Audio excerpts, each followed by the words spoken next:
In the weeks following the Browns' quarterback altercation, the air around the facility remained tense. The building was quiet, but it wasn't peaceful. Staff walked faster. Reporters lingered longer. Security increased presence near entrances. And inside the locker room, conversations dropped to whispers every time someone entered. What had once been a vibrant, united team was now divided by a single moment. One blow thrown, one bruise visible, and a trust fracture beyond repair. If you're into the real story and all the messy twists they don't show on highlight reels, go ahead and subscribe. And if you're sticking around to see how this Browns QB chaos plays out, you should definitely be subscribed. Shedeur Sanders didn't speak to media for 3 days. Not because he had anything to hide, but because, for once, words didn't feel like enough. When he did finally step up to the podium, he didn't hold back. "I didn't sign up for this," he said. "I came here to compete. I came here to work. I came here to earn it. And instead, I got jumped by someone who couldn't handle losing. I don't care what round he was drafted in or who his agent is. He crossed a line no athlete should ever cross. And I want the league to do something about it. I want him gone." It wasn't just a statement. It was a demand. Sanders wasn't asking for suspension or mediation. He wanted Gabriel gone, out of the league, off the field, nowhere near another locker room. For him, this wasn't about personal vengeance. It was about sending a message that physical assault, especially one driven by jealousy, could not be tolerated in a professional setting. The Browns front office was paralyzed. The team president reportedly wanted to cut Gabriel immediately and issue a public apology to Sanders. The general manager was more cautious, worried about legal exposure, player union backlash, and the optics of acting before the NFL completed its investigation.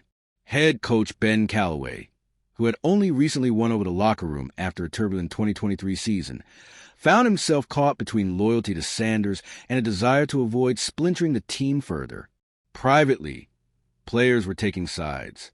Some of the veterans, especially those who had seen the game change and valued locker room culture, rallied around Shedeur. "We can't build around a guy and then let someone attack him in broad daylight and act like nothing happened," one lineman reportedly said during a team-only meeting. "You let that go and you lose this team." Others weren't so sure. A small but vocal group, mostly younger players and rookies who had come up through hyper-competitive college programs, cautioned against rushing to judgment. "There's two sides," one defensive back told local media. "I'm not saying what Dillon did was okay, but there's a lot we don't know. Emotions run high." That split trickled into performance. On the field, the offense grew tentative. Receivers dropped more balls. The line gave up more pressures. Film sessions turned quiet and awkward. Shedeur, ever professional, maintained his work ethic, but his tone shifted. He was colder, less vocal. He stopped organizing team dinners. He moved his film nights back to his house and reduced the guest list to 2 or 3 people. It wasn't about spite. It was about protection. He had trusted the environment. It had turned on him. Meanwhile, Gabriel remained absent from team activities. Officially, the Browns had placed him on leave pending investigation. Unofficially, he had become persona non grata. His locker was cleared.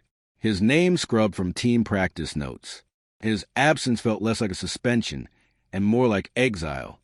The NFL's personal conduct unit, often criticized for slow response times, moved faster than usual. League investigators interviewed witnesses, reviewed surveillance footage, and examined text messages exchanged between the quarterbacks. Sources close to the investigation indicated that multiple teammates had warned coaches about Gabriel's growing hostility in the weeks leading up to the incident, including one specific moment where Gabriel allegedly threw a playbook and shouted, "He's not better than me." Despite those warnings, no formal intervention had occurred. That failure loomed large in league circles. Behind closed doors, conversations emerged about standardizing psychological monitoring in position battles, especially in high-stakes roles like quarterback. Some owners reportedly discussed creating a league-wide behavioral health department, independent of team influence, to proactively identify early warning signs of toxic competition. The media narrative followed suit. Talk shows shifted from quarterback rankings to workplace violence debates. Commentators debated whether Gabriel's actions warranted lifetime banishment. Legal experts weighed in on what self-defense meant in an environment where tensions were professionally fueled. Social media exploded with divided opinions, some sympathetic to Shedeur, others raising questions about whether locker room competition had simply reached its boiling point. Through it all, Shedeur remained focused on football. Sort of. He practiced harder than ever. He was the first on the field and the last to leave, but those closest to him noticed the strain. His eyes were darker, his smile rarer. For a player who had spent years perfecting his image of calm and control, the toll was beginning to show. Privately, he told his father, "I'm not afraid of a fistfight. I'm afraid of letting this distract me from the mission." The mission, of course, was bigger than one season. It was about rebuilding the Browns into a winning culture, about proving a fifth-rounder could be a franchise cornerstone, about showing that professionalism and character still mattered in a league obsessed with spectacle. But you can't lead when you're looking over your shoulder. At the next team meeting, Shedeur did something unexpected. He addressed the entire locker room. "No matter what happens with Dillon, I want y'all to know this. I'm not going anywhere. I'm here to win. I'm here for the city. I'm here for the people that believe in us. And if any of you think I'm doing this for me, you're wrong. I've earned this jersey, and I'm going to protect it." There was no applause, just silence, heavy, uncomfortable silence. And then a voice. "We got you, Dewar." Another. "Let's get back to work." The tide shifted. It didn't erase the past. It didn't solve the crisis. But it moved the locker room forward. A week later, the NFL concluded its investigation. In a joint statement with the Browns, they confirmed that Dillon Gabriel had engaged in behavior inconsistent with league conduct expectations and team policy. He was suspended indefinitely. Not banned, but suspended. The wording mattered. Gabriel would need to undergo anger management, psychological evaluation, and community outreach before being eligible to return. The message was clear. Redemption was possible, but not without accountability.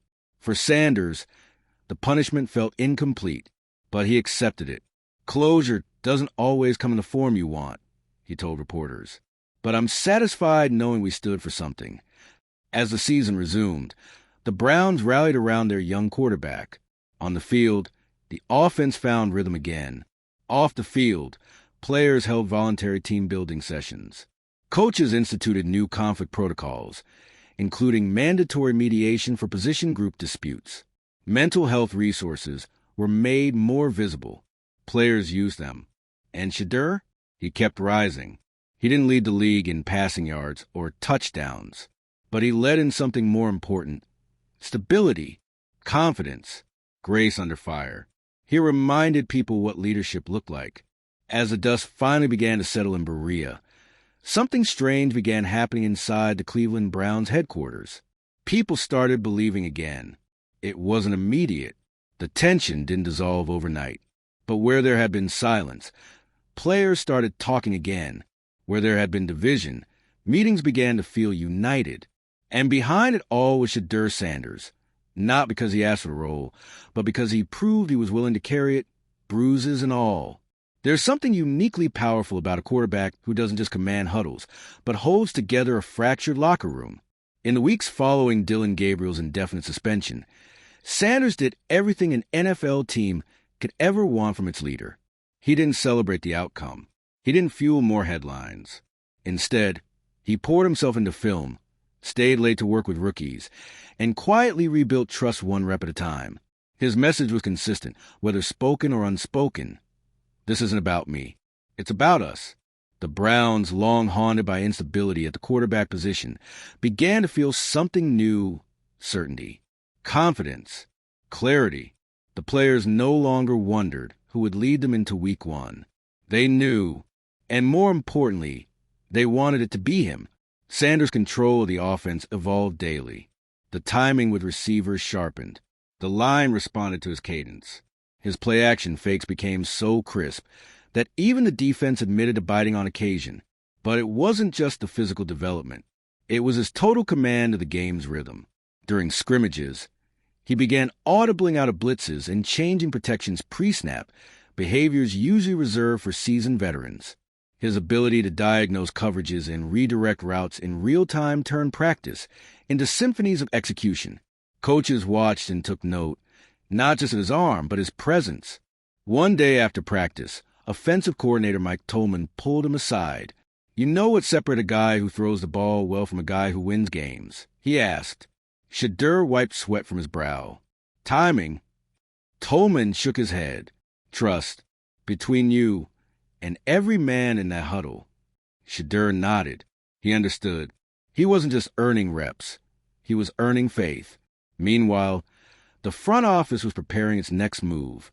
With Gabriel's suspension deemed indefinite but conditional, the Browns had a decision to make.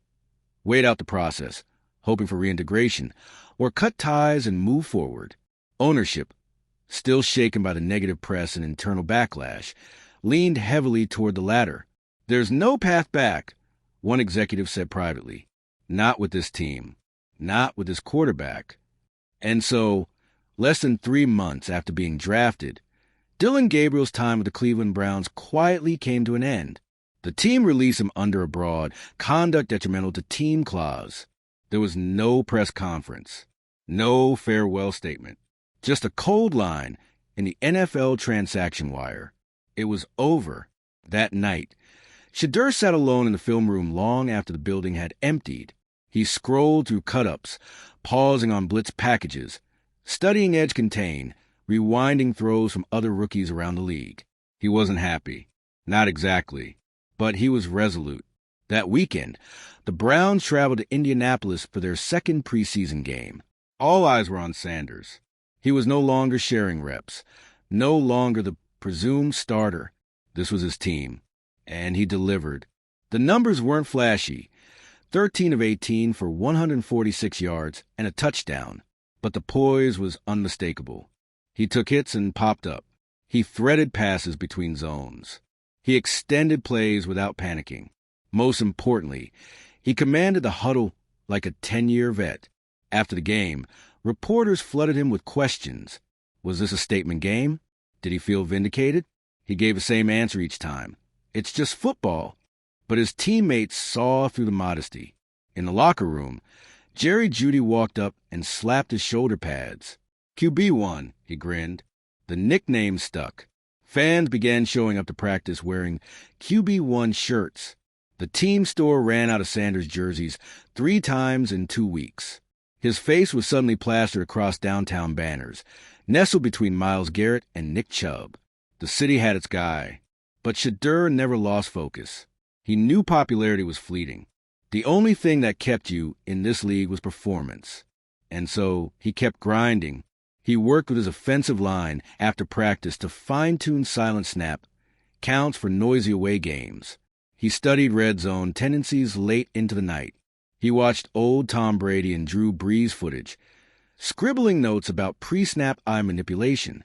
He even invited the defensive backs to run disguises against him during 7-on-7s, knowing that seeing the league's best in practice would slow the game down on Sundays.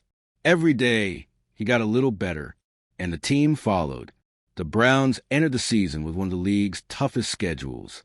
But they did so with something even more valuable than talent: unity. The Gabriel incident, once a flashpoint of dysfunction, had become a rallying cry for accountability. Coaches reinforced open communication. Veterans took younger players under their wing. The locker room felt like a family. Week 1 arrived with a thunderstorm rolling over Lake Erie. The stadium buzzed with nervous energy. It had been years since Cleveland felt hope this tangible.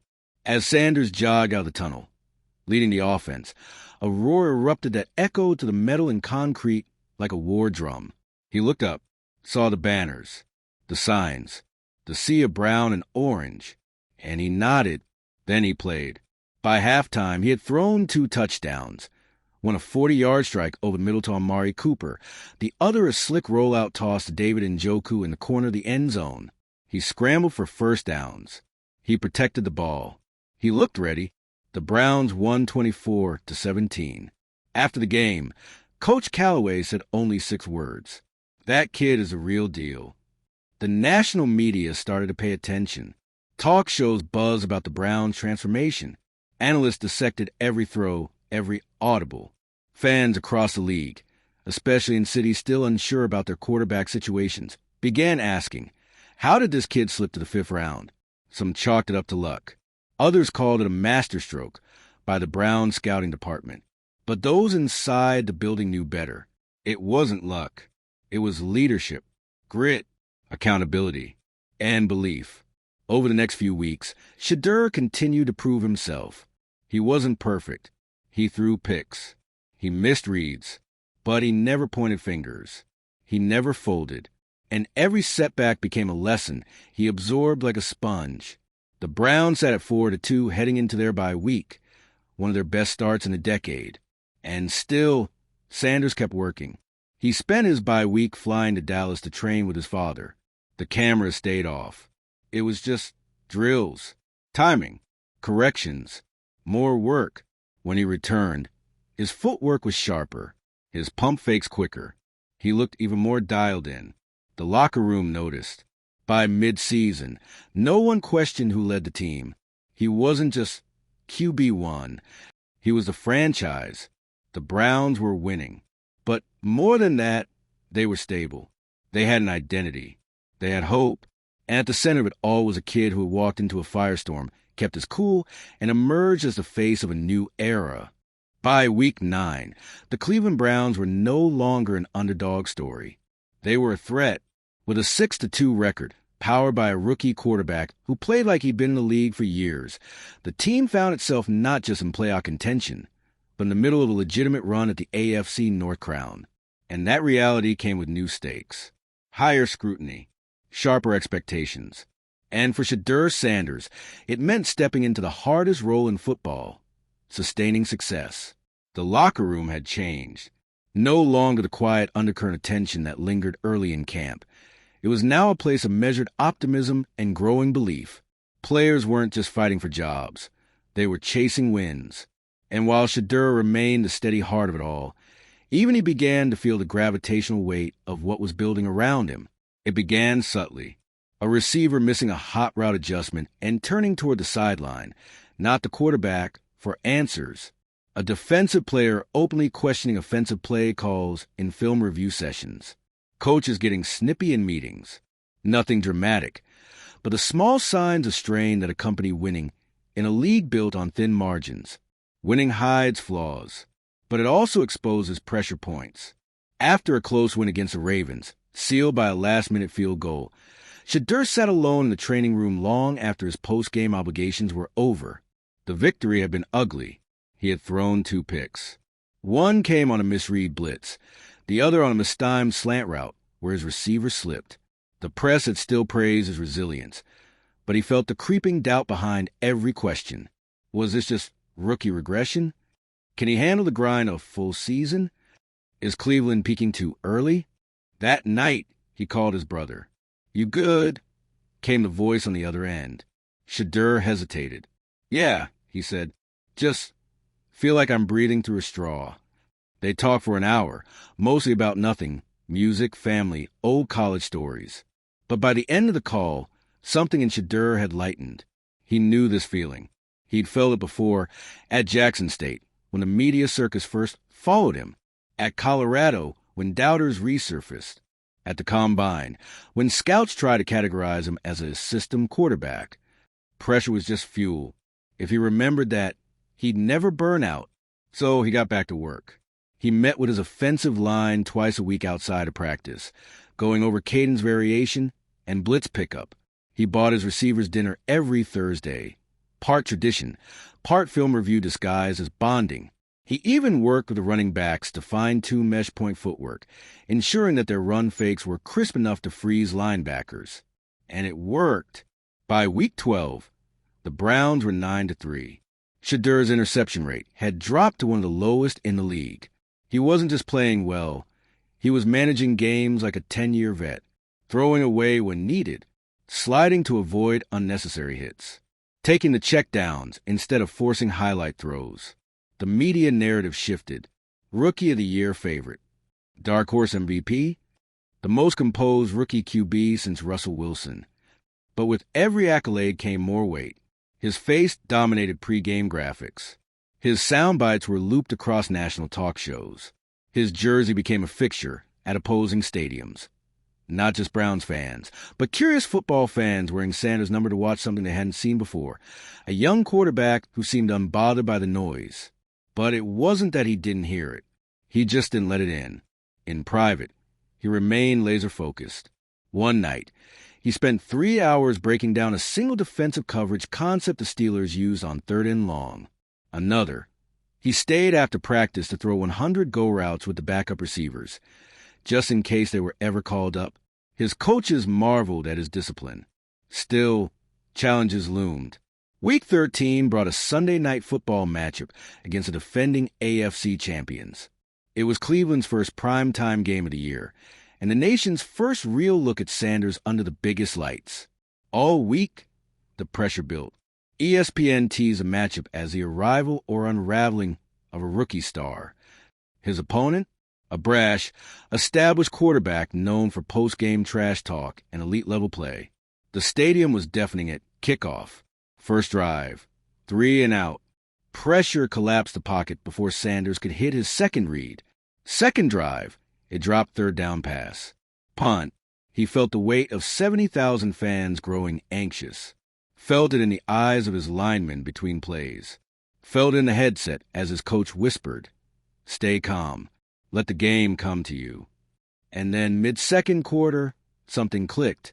On 2nd and 12, the opposing defense sent a disguised corner blitz. Sanders saw it barely and adjusted protection. He took the snap, rolled right, and launched a deep pass just before getting hit. The stadium held its breath. Touchdown, 54 yards. Perfect arc. The sideline exploded. So did the broadcast booth. From that moment on, the game was his. He threw for 327 yards, 3 touchdowns, and 0 turnovers. He silenced the opposing quarterback with his play, not his mouth. And he walked off the field to chants of MVP. In the locker room, his teammates mobbed him. Someone sprayed water. The energy was electric. But Shedeur, he just smiled, shook a few hands, and quietly retreated to his locker. He knew better than to ride too high. This was a long season. That night, his phone buzzed with messages from former coaches, college teammates, even rival NFL players. But he responded to only one text. It was from his father, proud, but don't get comfortable. And he didn't. Over the next few weeks, the Browns locked in. They clinched a playoff spot by Week 16. Sanders finished the regular season with 4,110 passing yards, 29 touchdowns, and just 8 interceptions. Numbers that would be strong for a veteran, let alone a rookie. But more than the stats, it was a culture that had changed. The Browns were no longer a punchline. They were no longer the franchise people pitied. They were dangerous, unified, and feared. And their quarterback? He was no longer surprised. He was a standard in the playoffs. The lights would get even brighter, the defenses even faster, the stakes even higher. But as Shedeur looked out over the field in the final game of the regular season, fans chanting his name, teammates patting his helmet, and cameras fixed on his every move, he wasn't nervous. He was ready. He had been forged through pressure, shaped by adversity, tempered by discipline. He wasn't here to prove he belonged. He was here to win.